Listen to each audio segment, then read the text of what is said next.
Olá a todos, que Deus abençoe a sua vida em nome do Senhor Jesus. Bem, pessoal, hoje vamos falar do livro de 1ª e 2ª Reis, e os dois livros, eles contêm uma história única, tanto que na Bíblia hebraica os dois livros são um único livro. Então nós vamos compilar os dois livros em um único vídeo também, tá certo? Falando da particularidade desses dois livros, são 47 capítulos ao todo, 22 de 1ª Reis, 25 de 2ª Reis. O capítulo-chave é o capítulo 2, que são os conselhos de Davi para Salomão. Nós vimos o reinado de Davi em 1ª e 2ª Samuel, e agora vamos começar no reinado de Salomão, o filho de Davi, que vai reinar também sobre Israel unificado. Davi, lembre-se de que Davi unificou o reino de Israel, e isso foi liberalmente, isso não foi uma opressão. O povo reconheceu a necessidade de uma liderança e se rendeu a Davi, pediu a Davi para que Davi governasse, e é exatamente isso que é o reino de Deus. O reino de Deus é nós nos entregarmos ao Senhor Jesus. Isso não é feito por imposição. É quando nós reconhecemos que precisamos da liderança dele, então pedimos a ele para que ele governe sobre nós, porque entendemos que a liderança dele vai ser o melhor para nós.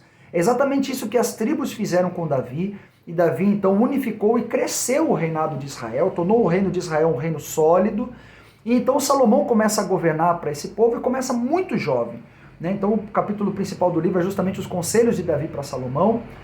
Salomão deveria governar dentro das regras do reinado. Lá em Deuteronômio, no capítulo 17, nós vemos na lei que Deus já deu as diretrizes para o rei governar sobre Israel. Então havia já uma lei para os reis governarem. Então o rei de Israel não poderia governar do jeito dele, era do jeito que Deus havia determinado. Então existia uma lei também para os reis. Mas nós vamos ver o que vai acontecer lá na frente. O versículo principal é o versículo 3 do capítulo 2, onde Davi diz justamente para Salomão guardar a aliança, guardar essa determinação de Deus. O tema central do livro são as atividades dos reis de Israel em relação à aliança com Deus. O rei estava ali para direcionar, para guiar o povo justamente em relação à sua aliança com Deus. Bom, Salomão começa então a governar, Davi morre e Salomão começa a governar com 16 anos de idade. Ele se apresenta diante de Deus reconhecendo que ele ainda é um menino, ele precisa de sabedoria, ele precisa de visão, ele precisa de justiça para governar aquele povo. Deus então vê nessa entrega de Salomão, nessa sinceridade de Salomão, a oportunidade de não somente dar sabedoria, mas também de dar todo o resto que é necessário para que Salomão seja um grande rei. Então o reino de Salomão cresce de uma maneira grandiosa, tanto em prosperidade quanto espiritualmente. Deus está no meio do seu povo. Salomão constrói então um templo, uma casa magnífica para Deus. Nós vemos que no deserto Deus habitava em uma tenda, assim como o povo habitava em uma tenda. Agora o povo habitava em casas e Deus habita numa casa gloriosa, grandiosa. Tudo está indo bem, até que Salomão começa a romper com as diretrizes do rei de Israel. Aquilo que Deus havia determinado para o rei, Salomão começa a quebrar. Salomão começa quebrando a primeira regra. Nós vemos que Salomão ele começou a fazer aliança com os povos em redor, e ele fez essas alianças por meio de casamentos. Então ele se casou com 700 mulheres e 300 concubinas. Uma dessas mulheres, Naamá, era uma amonita. Lembre-se, nós vimos lá no livro de Ruth, que os amonitas e os moabitas eram proibidos de fazer parte do povo de Israel. Eles não podiam entrar no santuário, eles não podiam estar no meio do povo. Mas Salomão se casa com uma amonita para fazer aliança com os amonitas, e dela, de Naamá, vem então o seu primogênito, vem o seu filho que vai herdar o trono, que é Roboão. Com essas alianças, há uma corrupção espiritual, e sempre a consequência da corrupção espiritual é a corrupção moral. Então começa a haver também no povo de Israel uma corrupção espiritual e moral. E com Roboão não acontece diferente. O exemplo que Roboão cresce vendo em Salomão é dessa desobediência. E quando Salomão se volta para Deus novamente, já é tarde para Roboão. Roboão já tem essa visão distorcida. Quando Salomão morre, Roboão começa a governar sobre Israel e ele começa a reinar com opressão. Ele se torna um opressor do povo. E então se levanta no meio do povo um homem chamado Jeroboão. Jeroboão se une com os príncipes da tribo do norte. Antes disso, o profeta Aías já havia profetizado que ele reinaria sobre 10 tribos. Então ele se une com essas 10 tribos do norte e se separa do governo de Jerusalém, em Judá, e forma então o governo do norte, o governo de Israel. O governo do norte se torna o governo de Israel, sob o governo de Jeroboão, e ao sul, em Judá, e a tribo de Judá e a tribo de Benjamim ficam sob o governo de Jerusalém. Forma-se então o reino de Judá ao sul. ao norte Israel, ao sul Judá.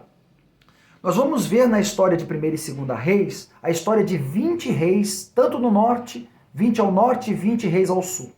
Os 20 reis do norte, todos eles corrompidos, nós vamos ver aí uma série de intrigas e conspirações. E no reino do sul nós vemos a linhagem de Davi. E dos 20 reis que governam sobre Judá ao sul, eles governam desses 20 reis, apenas 8 se mantêm fiéis à aliança com Deus. Dos 20 do norte, nenhum deles se mantém fiéis. E nós vemos então surgir aí no livro de Reis uma figura muito importante no meio do povo, a figura do profeta. Deus então levanta homens fiéis com quem ele fala, com quem ele se comunica, e traz então essa mensagem ao povo, principalmente aos reis. Nós vemos, principalmente no norte, onde os profetas eram mais ativos, os profetas mais ativos que nós vamos ver em 1ª e 2ª Reis são os do norte. Então nós vamos ver Jeú, Elias, Eliseu e Micaías, são os profetas mais ativos que nós vamos ver no reino do norte. E no reino do sul também acontece a manifestação dos profetas. Nós vemos principalmente nesse período onde nós vemos aí Elias e Eliseu, vão surgir Obadias e Joel. Como o governo do norte é mais corrupto e imoral, então as mensagens dos profetas são mais duras, mais ríspidas.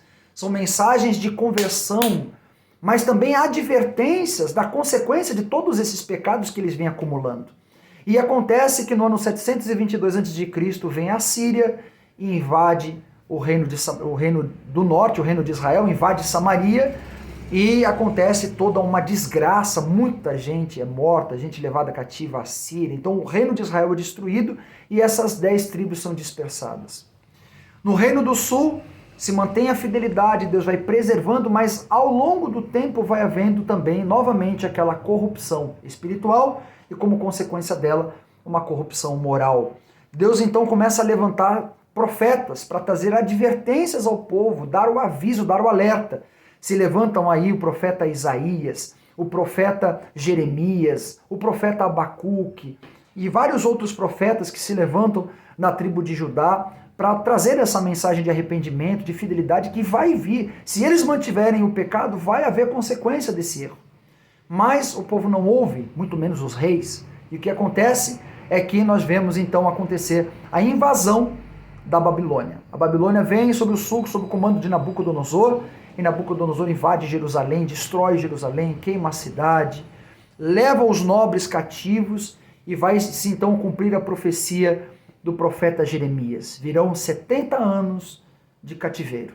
Nós vamos ver isso mais para frente, a respeito do cativeiro babilônico, quais as consequências, o que aconteceu, o que a Bíblia fala a respeito disso, depois disso. Nós vamos encerrar o livro de 2ª Reis justamente com a invasão babilônica do rei Nabucodonosor. Tá certo? A lição que nos deixa esse livro é a seguinte. O livro de 1ª e 2ª Reis nos mostra que nós temos um único rei. Só há um rei. O rei Jesus. O rei Deus de Israel. O Deus de Abraão, de Isaac e de Israel. Ele é o rei. Mas ele só reina na vida de quem se entrega para ele. Ele só reina na vida de quem se rende a ele. Assim como as tribos se renderam a Davi para unificar o reino, Deus só pode reinar, Jesus só pode reinar na vida daquele que se entrega para ele.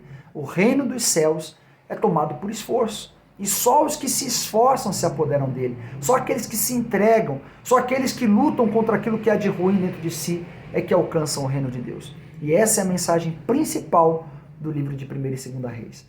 Que Deus reine na sua vida em nome do Senhor Jesus. Que ele seja o seu rei. Porque se ele reina em nós, nós temos paz.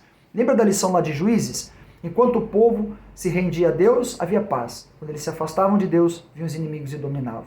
E é justamente essa é uma realidade da nossa vida. Se nós nos rendemos a Deus, se ele reina sobre nós, temos paz. Mas quando nós nos afastamos dele, nós somos dominados. Então que Deus reine sobre você e que você tenha paz em nome do Senhor Jesus. No próximo vídeo vamos continuar falando sobre essa história, vamos falar de 1ª e 2ª Crônicas. Deus abençoe a sua vida e até lá.